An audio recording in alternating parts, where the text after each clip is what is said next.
pull up one of those songs, listen for it, and I'm like, okay, there's still room left, or we are way beyond what we should do. That's a great idea. It's like pulling out a compass and just making sure you're still going north or something. It's like, yes. That's good.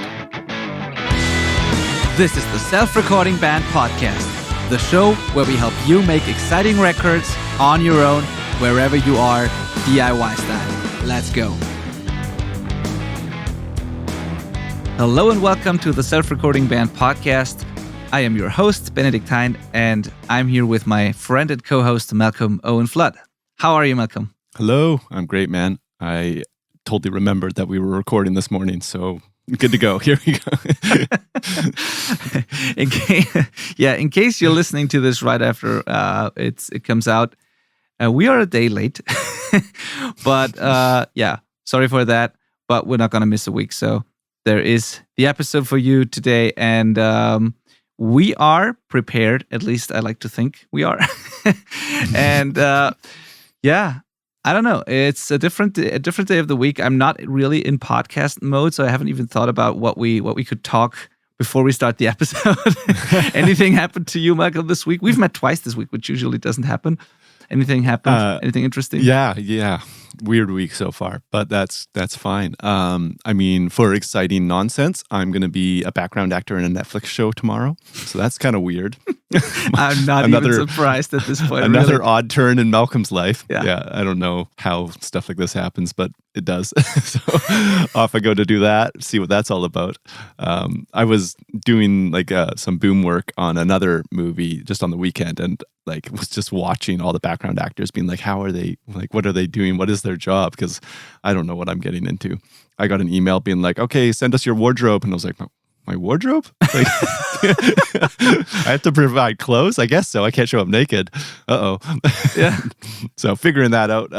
So that's happening. But in more relevant conversation and relevant to what we're going to be talking about today, I got these new headphones that Benny can see through our video chat. They are Sennheiser HD650s for folks that aren't able to see. Very nice headphones that I definitely wanted for a while now. And we're talking about referencing today, which is going to be kind of a two-part conversation. I think there's going to be referencing before you're recording and as you're recording, but there's also referencing at the end in the post stages of mixing and listening to it, your song on different sources and stuff like that. So that's how headphones tie in, is that it's another source for me to listen to what I'm working on and kind of get a perspective. Oh yeah, totally. If you're on shopping for headphones or looking for headphones right now, those Sennheiser's HD650, I can really recommend them as well. They are like the flattest, or some of the flattest headphones out there. So you can really trust what you hear on those. They are comfortable to wear. So we're not sponsored by anything by Sennheiser, but these are just a proven classic pair of headphones that I can really recommend that are not too expensive. So yeah, stoked for you that you got these finally. I'm loving them. Yeah. One of those things when you think about referencing, most people think about mixing, like referencing other tracks, that is, other songs. You usually do that when you mix. You compare your mix to other mixes or aspects of your mix to other mixes to make sure you get the low end right, or like the overall balance, or the how wide everything is, stuff like that. But what I want to talk, or what we want to talk about today, and I came up with this topic because I felt like people do not reference enough sometimes, especially when they are not as experienced. And you should start referencing even before mixing, like during recording or during getting tones. That is what I'm saying. So there's this part, like the referencing when you're dialing in guitar tones, or when you're tuning drums or miking drums or whatever you do. And then the other aspect is, if you are working with a mix engineer or a mastering engineer and you send your stuff away to have somebody else work on your stuff, then you probably give them some sort of creative input, some guidelines, some sonic vision that you have. And or people might ask you for references or bands that you look up to. And what I see many people make here is the mistake of listing a bunch of bands that they are fans of, or a bunch of songs that they like, but these are not really references that have anything to do with what you're doing, or like it's not an intentional reference that people are listing for some specific reason. They're just listing bands they like, basically. And it's hard as a mix engineer to do something with that info, because it's oftentimes not really relevant, or it's even like some things just don't go together well. So, yeah, that's why I wanted to have this conversation. And before we start getting into this, I want to say that you should, if we list examples here today or talk about specific things, you should just take this as an inspiration to find your own references and to just build a list of things, of reference tracks over time. Just keep building it, keep adding to it whenever you hear something interesting. And like, as I said, do not choose references just because you like the songs or artists. Have specific reasons for it. And also, please know that this is very genre dependent when it comes to tracking references. Not so much in mixing. I have mixed references from all sorts of genres because I refer to them or I reference them for specific reasons.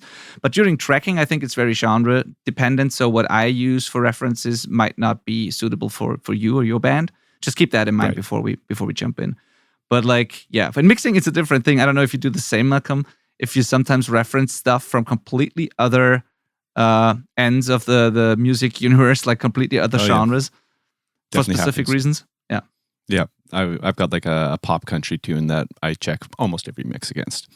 Yeah. I don't work on a lot of pop country either.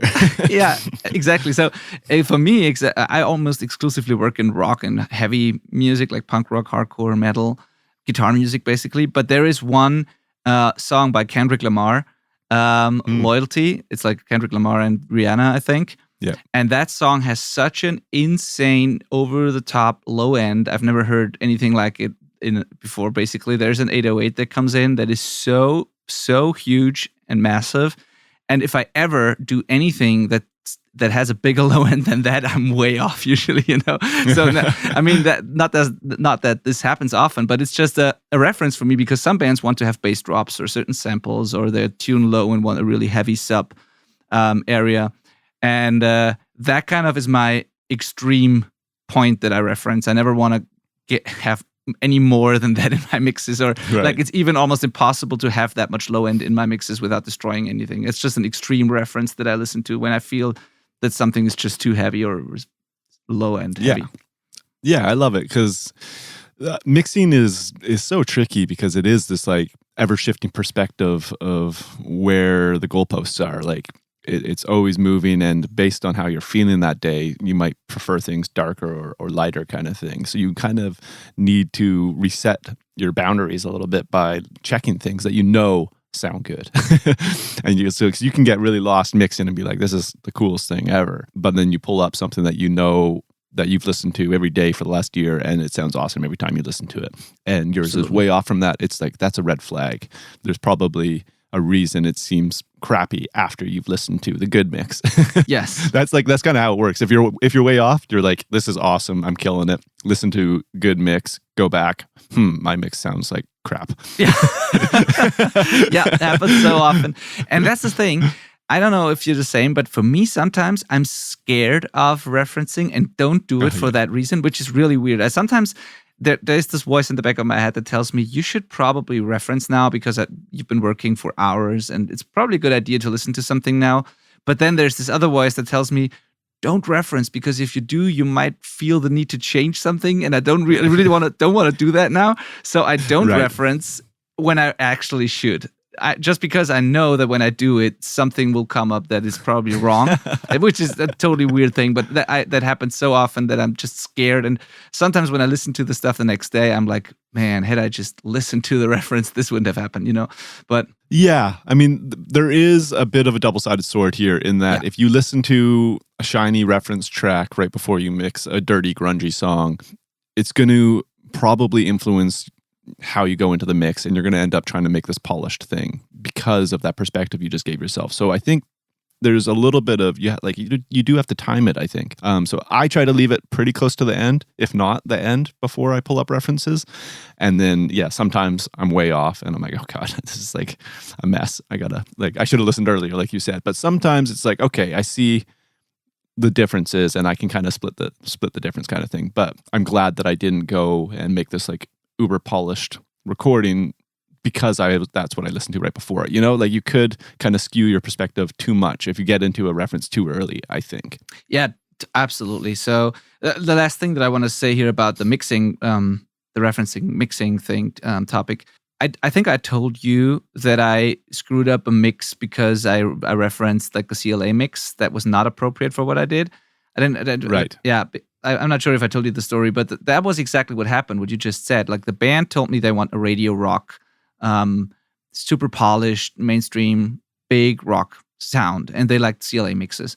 So naturally, I pulled up some CLA mixes and used them as references. And the whole time I had the feeling of, I don't know, this doesn't really fit the vibe of the song. I would make it much more raw and like dirty, and I don't know, it just felt wrong. But I did it anyways because the band wanted it, and I had the references, and I tried to go in that direction. But what I ended up doing was I served that vision that the band told me, but I didn't serve the songs or the song. And I sent it to the band, and they actually didn't like it because like it was just not the right decision for the song. So I ended up sending them what I thought was good, and they loved it even more. So it was just like they thought they wanted a CLA mix, but they actually didn't. And I made the mistake of like using the reference and just trying hard to make it be that, but it wasn't that, you know? It wasn't that, yes. Yeah, I totally relate to that. Again, that's why I tried to leave it pretty late in the process, because I always want to go with my gut first. And sometimes you'll get notes being like, oh, in like verse 2, we want this effect on the backing vocals, or like the guitar should have a trem on this kind of thing. And I keep those notes handy, but I don't look at them until I'm done my first pass, because it's like I want to make those decisions naturally if I think they should be there. And often it's like a totally different decision gets made. And I'm like, hey, I know you said this, but check out what I did. Let me know what you think. I'm totally happy to change it to that if you want. And I think that's like, I mean, this isn't a mixing podcast, but we're kind of here. Yeah, of course. That's like why people hire myself or you, Benny, is because of our decision making at the end of the day, right? So it's like, this is my take on what the song should be. Do you agree? Okay, let's now meet in the middle, and that's going to be like the best result possible, I think, kind of thing. Absolutely, 100% agreed. And I think this is very relevant, even if we're like not a mixing podcast, as you said. But first of all, a lot of people in our audience mix themselves, and second, like knowing that stuff helps communicate a lot, and right. So I think it's absolutely helpful and relevant. So yeah, one thing that I love to do when it comes to tracking and using references for that, and I do that with mixing as well, but in every stage of the production process, this can be helpful, is yes, I agree, you should wait until you have your ideas down, and then you can compare to other stuff. But what I do like is, before I even start, I'll have a list, like my personal reference list, that consists of various things. And I might pull up 3-4 songs that might be relevant for the project that I'm about to do, like in the ballpark, or that have certain aspects that could be helpful. Or sometimes I just use the whole list and put it on random and just let it play in the background while I'm setting up, or while I'm like, creating the session or labeling tracks or whatever, or patching stuff, or while I'm doing this, I just have it in the background playing, and I don't really listen to it or focus on it, but I still hear it, and that kind of calibrates my ears a little bit for the day. I like to do that before I start, just so I'm familiar with the speakers again in the room. And I mean, I know that room and those speakers because I'm in there all day, but still, when I'm fresh in there, it helps, at least me, it helps me listen to some stuff that I really know. And when I start, I already have this calibration in my head. And when I don't do that, especially when tracking, it sometimes can be hard to judge a snare tone, or sometimes even a guitar tone. It's kind of hard to like tell if it's like too bright or too dark or too muddy. But if you've listened to a couple of songs, you at least know a range of tones that are possible and might work. At least for me, Right. it helps. Yeah, no, I totally agree. Totally agree. So let's chat about the other side of referencing, the production side of referencing, even the writing side of referencing. There's definitely mixed opinions on this, but I personally think that hearing a song, being inspired by it, and being like, we need to write our own Hotel California is like a sick idea. And because it's never going to end up like the song you started with, right? It's just like you're forcing creativity, and I think that's so cool. But I think what we're mostly talking about is when you're going into pre-pro, you are making decisions on what you want your record to sound like based on other songs that you're going to be referencing. So you can be like, we want big wide guitars like the new Architect stuff or something, you know, or we want like a pumpy kind of mix, like Nothing But Thieves or Bring Me the Horizon's latest stuff kind of thing, like that. That's really in style right now in the rock genre. Or we want distorted vocals like the Black Keys, or we want really reverbed out, vibey vocals like Hosier. I don't even know how you say his name. All I know is he sounds amazing. Yeah. But like these are decisions that you can make and point to artists and their recordings to kind of start painting a picture of what you want your record to sound like in the end, right? Yes. And again, just like everything else we've said, it's never going to actually turn out just like that, really. Yes. But it's good to have targets. Yes, absolutely. And that, I think you said, what you said here is so important that it's never going to sound like that. And that's why you shouldn't be, or you don't have to be afraid of doing that, because it's always, whatever you do is always running through your own filters, through your own ears and brain and your vision and creativity. And it's never going to be the exact same thing, unless if you're going, like, if you want to make a copy of it, which doesn't make sense. So even if you're influenced, if bands say we're influenced by XYZ, if they don't obviously just copy something, it's always still sounding like them. I mean, at least most of the time. So I wouldn't be afraid of referencing. And another thing you said that I really find important is that you listen for specific aspects of specific songs. So you're not picking one song and you're saying, we want to sound like that. But usually you pick, as you said, like the guitars, you like the image of the guitars in this song, you like the low end in this song, you like how the vocals sit on top of everything in this song, or whatever it is. And then you put it together to create yours. And that's perfectly fine, because we all are always influenced by everything we hear. And everything we create is always inspired by something that's been there before. That's just natural. So I would even say, if you don't do that, and if you try to create something completely new or fresh or something that's never been done before, it could fail, because if you do end up doing something completely new that doesn't sound like anything else and is not inspired by anything, people likely won't relate to it, because they can't connect it to some emotion or feeling that they had before when they listened to something else. So it's a good thing to be inspired by art that's already out there and then make your own new take on that, you know? Right. Yeah, I would say if you want to do something new, you'd actually be better served by choosing something that already exists and then figuring out how to modify it. Yes. Like, how can we take it a step further than what was done here, kind of thing. Yes.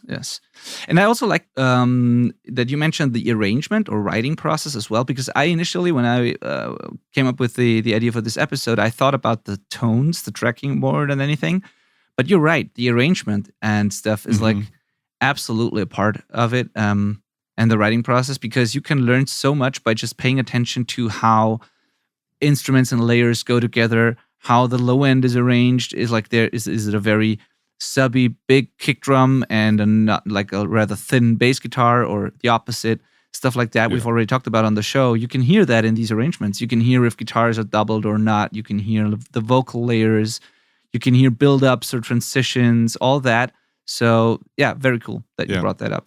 Even structure, like, does your, like, every band's guilty of this for the first 3 years of their life. If they actually look at their song structures, they're all the same. Yeah. Riff, verse, chorus, big chorus. Yeah, exactly. Exactly. Like the best part of the song's always at the end for the first like 3 years of a band. Yeah. And then they realize, like, oh, people like that ending part. We should try moving that earlier. Yeah. It's funny. Yeah, totally. Yeah. So I think we should circle back to learning the skill of being objective about what actually is a relevant reference for your band. Because while I might like listening to a lot of heavy music, that isn't going to translate to a lot of the work I do necessarily. So I'm not necessarily suggesting a Spirit Box mix as a like pre-production tip for a rock band I'm working with. I mean, sometimes I could, like, if we want, I don't know, like really crazy synths or something, you know. But generally, just because I love that band and that's what I'm listening to every day doesn't make it a good fit. So that's a bit of a skill to learn. We're all prone to want to do what we're digging at that moment, and that's not always the right choice. So it's just something to be aware of. Yes, totally. And it seems to be difficult. It's difficult for me to imagine that or get myself in or put myself in the shoes of someone just starting out, because to me it's so natural to listen to stuff and like put it in categories and see if it's relevant or not. So it's kind of hard for me, but I know for a fact that it's hard for people, because I get that all the time, that they think something sounds like something when it actually doesn't. And that this is a skill you have to learn, really. Like I had this recently with a client that I do stem mastering for, which is sort of a hybrid of mixing and mastering. So you send someone groups instead of individual tracks, like 5 or 6 groups, like all drums, all vocals, all guitars. And then you, if necessary, you balance it out and then you master it. And if the mix is good, you just master it, but you have the option. Anyway, and so I gave them some feedback on their mix. And I thought it was cool what they did. And I really thought, like, I had not much to say. But they then told me that they liked some records of a band better for a specific reason, and how they could achieve that character in their songs. And I'm like, oh, that gets interesting, because that band is the opposite of what you sound like or what your mixes sound like. So without that info, I would have said it sounds awesome and fits your songs. But if now that I know you want to go in that direction, you'd basically start with a different drum room and different everything, basically, because it was just a completely different thing. But for some reason, they thought they were going in the right direction. So it is a skill you got to learn. Absolutely. That's well timed. I just sent out a mix to like 5 friends and was like, let me know your thoughts. And I chose them specifically because of their styles. And it's a lo-fi mix. It's like a lo-fi, it's like intentionally kind of bad sounding in a way, but it's really vibey. And half of the people were like, it's perfect. The other half were like, this sounds really mid-rangey and like not polished, man. So it's like, but it's right. It's how the client needs it to be. In hindsight, after I've sent it to them, so it's kind of funny. It's like through the different lenses, something could be perfect or totally wrong. Yeah. So you have to really be aware of that. That's a perfect example. Yeah. Maybe we should give people some examples. I don't know if you have any, or if you do that a lot, but I actually have some examples that I use all the time or over and over again. And maybe that helps people understand what we mean here, like what to listen for when it comes to referencing or other things. So maybe we should just give them some examples, talk about it a little bit, and then that helps. Yeah. Yeah. You know what? Something I would really watch for is like, and this really ties into our last episode on doubling, is the use of doubles. Like, is it the wall of sound going on in the songs that you're listening to? Is that a recurring theme on the references you've chosen? Then if so, great. You're probably going to be ending up doubling a lot of guitars and vocal layers and stuff like that and making that wall of sound. But if it's not, and that sound of like, polished radio rock is not what you're looking for, and none of the references you've chosen have that, then obviously you don't want to be doing that, probably. Yeah. And knowing that would actually save a lot of time on the engineer's side. Yeah. If they know that they don't have to worry about doing that kind of stuff, right? Like, yes, totally. Like, that's a classic, actually, when sometimes people want to hear specific elements very clearly, or they want a very clean, like a mix where you can hear clearly what's going on everywhere. And if you want that, like if you want to hear the details in the right cymbal and like the details in the guitar chords and every element, if you want that all to be very clear, it's probably not a good idea to make like 8 layers of guitars and tons of vocals and synths, and because that will sound huge, but probably not very detailed compared to a very stripped down arrangement where you can hear everything clearly. And that's a classic where people want this sort of detailed thing, but still, because they think you have to still do all the doubles and layers, and then you end up just muting all of that because that's what they want. And so you can save a lot of time if you knew from the beginning that this was what you're going for. Definitely. Yeah. Definitely. Cool. Absolutely. So yeah, the doubling thing, another specific example is when like a big one for me is rooms and space in general. Like a very dry mix versus a really full, like long room and reverb tails, and like basically a wet versus a dry mix, to put it simple. That's also a classic where you really need to pay attention to how explosive and like big the drums sound in whatever reference you're using, how long the sustain is of everything, And then that might dictate which room you're using. And if you don't have a room like that available, you might already know that you need samples because it's impossible to get that sound in your jam space, for example. So that's another thing where you can learn to listen for the space that the drums are in, especially. Yeah.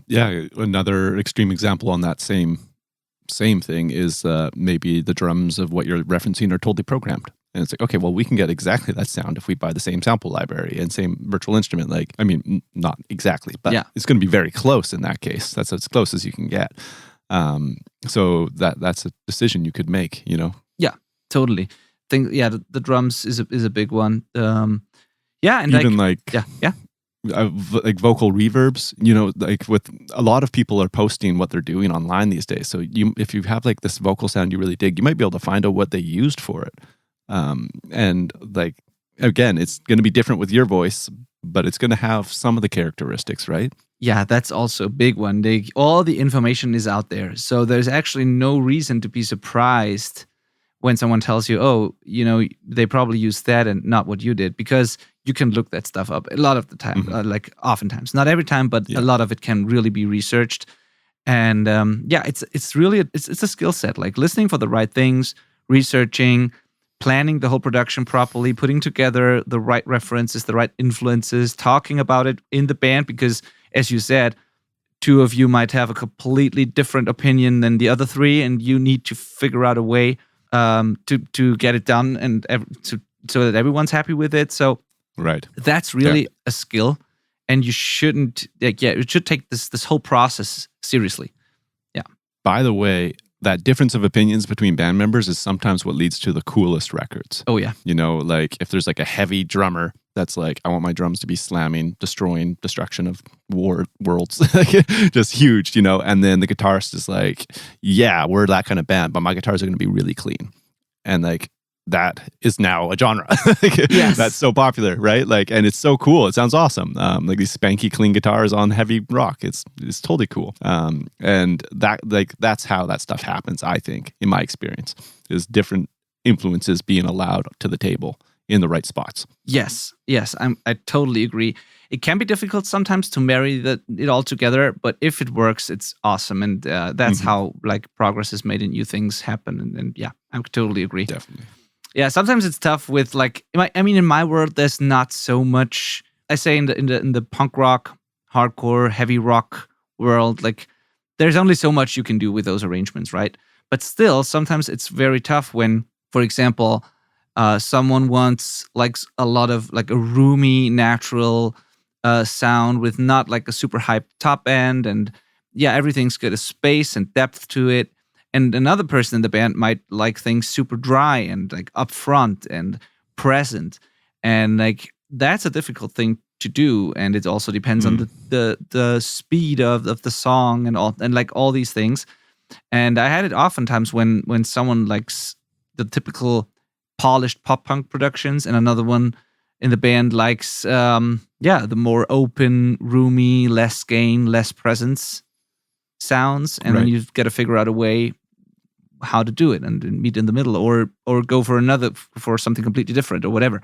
So with you, it can totally be a challenge, but that's what pre-production's for. You put it all together and see if it works. Yes, exactly. And don't have the illusion that everything can work with everything. That's also a thing where when people say we want very clear, very loud cymbals, but we also want very like super bright guitars, and then the vocals should cut through really well, and you should be able to understand every single word. And there you already have a problem. Like you have three elements in the upper mid range and the highs that are fighting for that space. And like, so be intentional about that stuff and know that not everything can be the loudest and most upfront thing, you know? Absolutely. Okay, cool.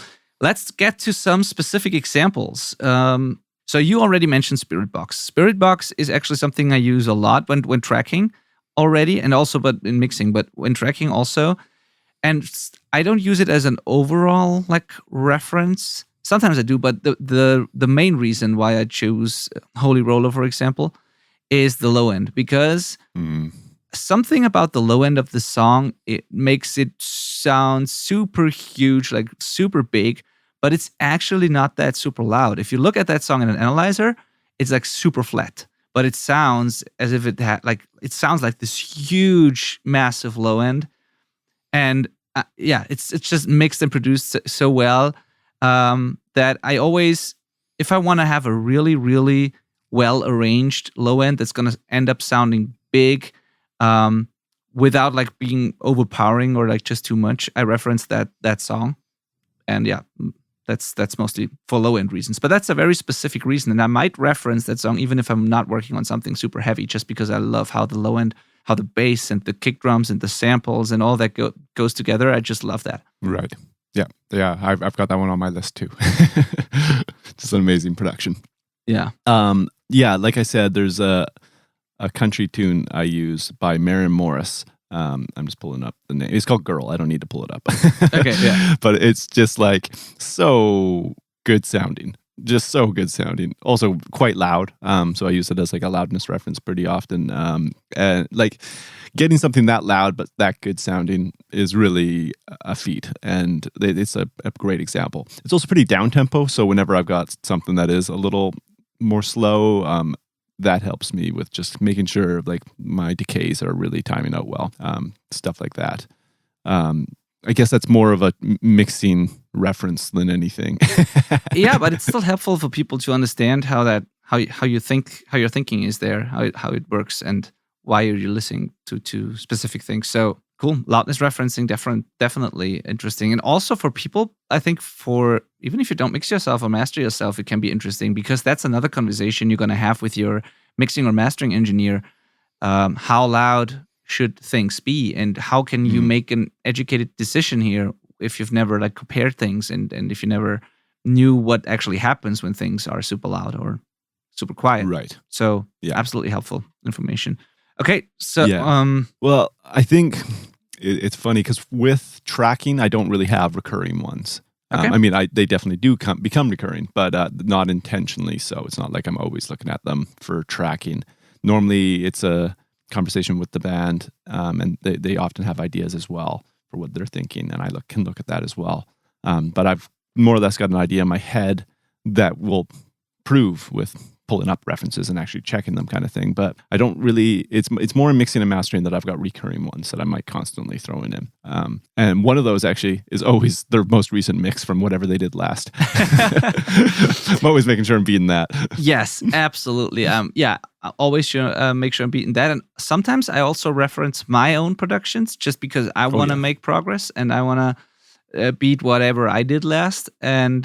Or because that's actually pretty smart. Like if you're people listening, if you are mixing for other people as well, referencing your own stuff from time to time is not a bad idea because there is probably a reason that people come to you because they heard something they liked.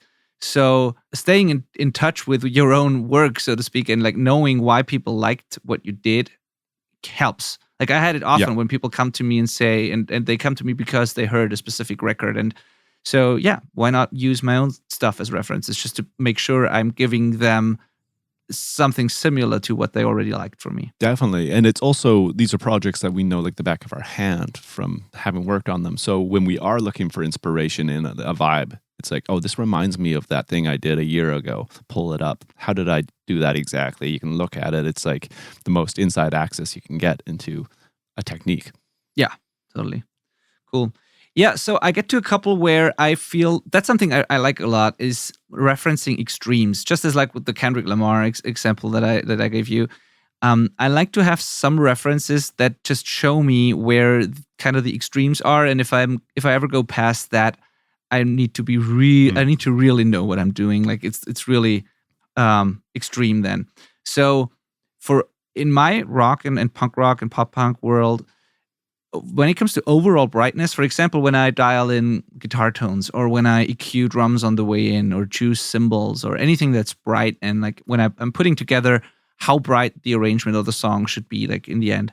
And I always aim for something close to the final thing, even during tracking. So I just like to get things done that way from the start. And then there's one reference, and that is like Blink record, or the song All the Small Things by Blink-182. Yeah. This is a very good sounding but very aggressive sounding mix that's super bright and like sort of annoying. Like you can't listen to it for super long because it's just fatiguing. Like Right. how bright and like the upper mid range and everything. It's just a very bright, very aggressive sounding mix. So if what I'm recording, especially in the recording stage, if my guitars and my cymbals are more annoying than that or more like present than that, I'm probably going too far. Right. Yeah. That's a good thing. I don't really have a specific song to name here, but one thing that I am always looking for is degrees of energy in the drum sound in particular.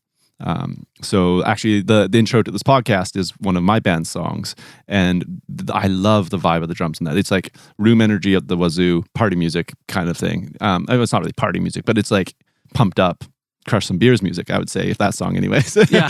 and that's got like an energy. So if I need to like aim for something like that, I'm definitely checking that out.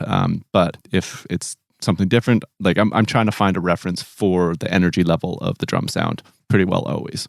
Oh, that's good. That's a good one. Yeah, totally. I can see that. Yeah, that also helps make bold decisions, because sometimes that means you need to go extreme with like compression or saturation or things like that, and you might not be brave enough to do it until you've listened to a reference and you're like, oh, that's way like blown up and much more extreme than what I did. So I think I can go further here.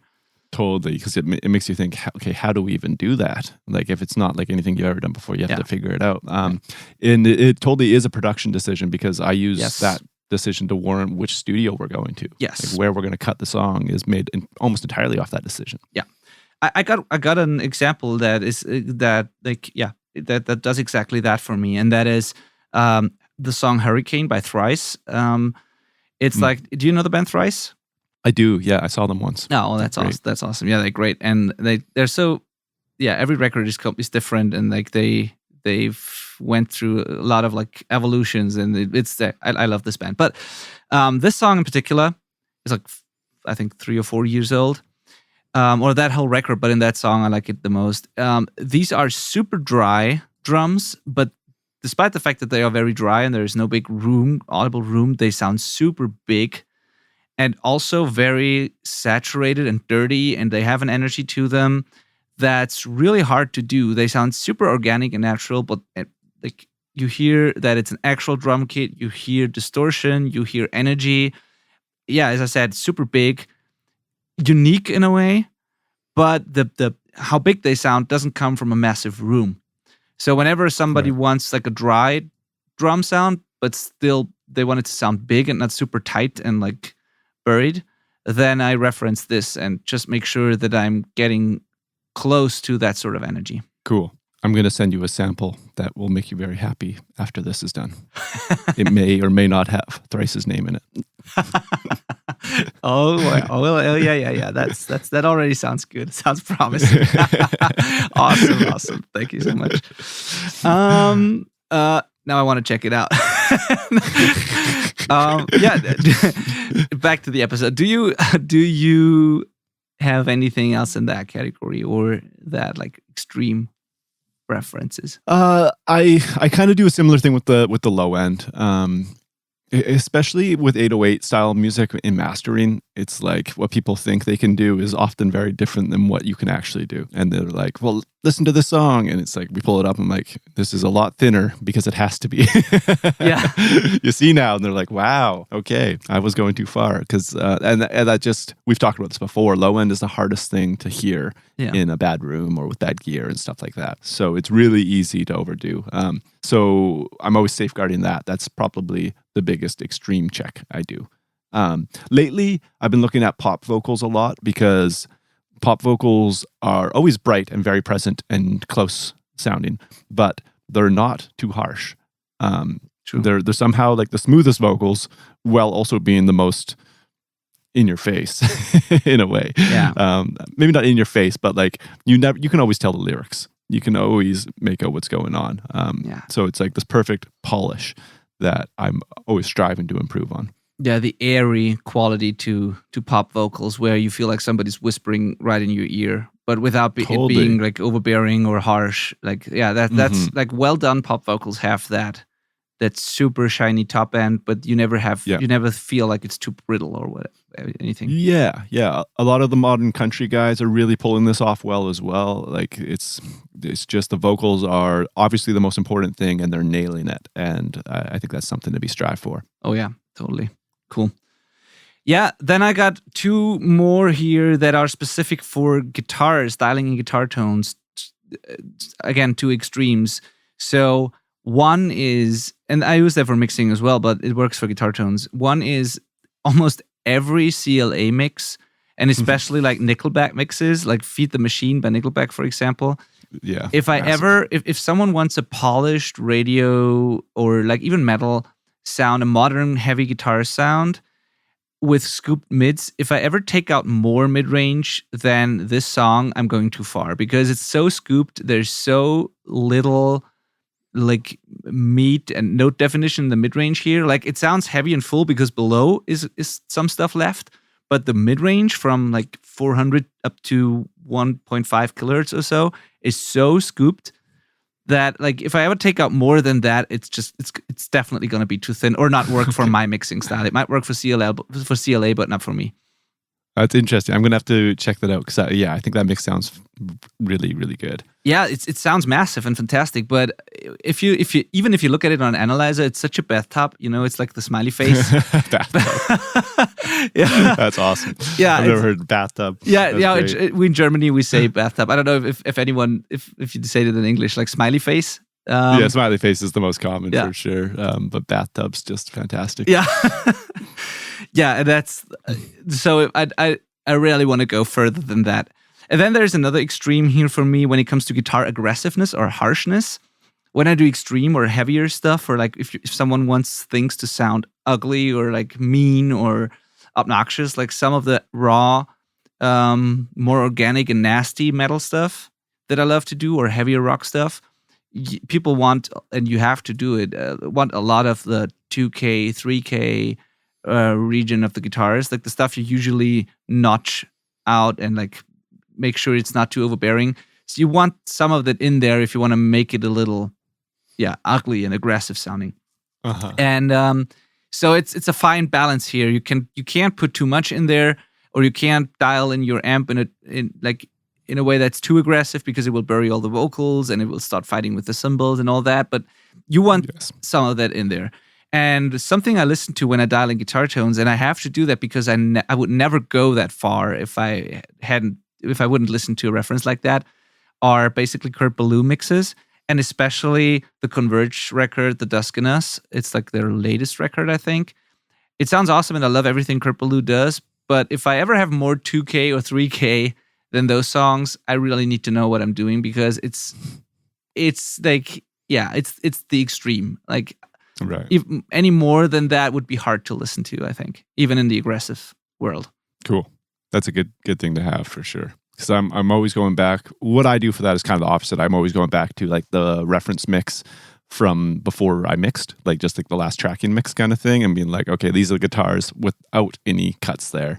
And do I like it more kind of thing? Yeah. But I should have an extreme on the other side as well, I think, where there's one that's too cut or something, in my opinion, and then find a happy medium. Yeah, it works both sides. So for me, one reason is I don't want to be more, like I don't want my guitars to be harsher than this. I don't want more mid-range, upper mid-range in it most of the time. But on the other hand, I sometimes don't put enough in it because I'm always afraid that it's getting too harsh or too brittle. So I might make the guitars not aggressive enough or like too boring. And when I have a reference like this, I'm like, oh, okay, it's possible to have guitars that are that aggressive. So why not do it? So it empowers me and gives me confidence in like making a guitar tone that's obnoxious because I know it has been done and it sounds great. Cool. Yeah, that's great. Yeah, you get the idea, I think, with these examples. I have a whole list of things like that, but it's basically always the same thing. It's like specific elements in songs that I like for a certain reason or that I know are sort of close to the extremes. Mm-hmm. And whenever I'm dialing in tones, I like to do it intuitively. But whenever I'm unsure about something, for example, how aggressive the guitars can be or how far I can go, I just pull up one of those songs, listen for it, and I'm like, okay, there's still room left, or we are way beyond what we should do. Yeah. That's a great idea. It's like pulling out a compass and just making sure you're still going north or something. It's like, Yes. That's good. Yes, that sort of idea. Yeah. So, you know what? I would find it very interesting if people in our Facebook community could like give us their references or songs they like for specific reasons. Maybe we could start a thread where we just exchange songs that we like for specific reasons and help each other like build our reference mixes. And if you're hearing someone cry in the background, that's my boy. They just got home and he wants to enter the office. Oh no, he entered the office. They have breached the office. Yeah, so here's Jonas on the podcast. Hi. Hi. Not a problem at all. This? This is Malcolm. So Hello. hello. He just asked who this is. Yeah. So yeah, I mean, yeah. So exactly what I was saying was go to the selfrecordingband.com/community, and you'll be redirected to our Facebook community, or just go on Facebook and search for the Self-Recording Band or the Self-Recording Band community. Join us there. It's a great community of people where we exchange ideas and like help each other out. And we should totally do a thread in there on like our favorite productions or reference songs or whatever, just to see what everyone else uses and to help us build our lists. I think Totally. that's a fun idea. Absolutely. Love it. Let's do it. Cool. Awesome. All right. Anything to add to that, yeah. Malcolm? I think that's plenty, man. That's your introduction to referencing with pre-production, writing, and mixing, and even mastering. Yes, totally. Bye-bye. If you have any follow-up questions to that, just post it on the thread in the community that we will have, or like shoot us an email, and I think we'll happy to do either a part 2 or just answer your questions directly. Yeah, totally. One final thought is just like an actual tip is just make a folder on your computer where you're constantly adding these files to. Yes. And so it's just like you just can always pull it up and there's all the songs that you like to reference kind of thing. Playlists can work as well, like Spotify playlists. But to me, I don't know. I would do it on the computer because Spotify has its own sound. It's compressed. And if you want the full quality WAV file on the computer, if at all possible. If not, like a Spotify playlist is still a handy thing to have. The other advantage of having the actual file is that you can drag it into your DAW then if you need to, which is awesome. Yeah, and you can not only listen to it. That's probably stuff for another episode, but there's another aspect to it. Once you know what to listen for and you got a feel for all these things, the next step would be to not only listen to it, but to look at it and analyze it. That's super fun to me and really helpful to me as well. So once you can pull it into your DAW, you can use an analyzer and compare what you do to whatever you're listening to. And that way, even in a not so ideal listening environment, you can hear or see some of the things that might be relevant. But that's Absolutely. a whole other topic. Yes. All right, let's wrap it up. All right. Thank you for listening. See you next week. See ya.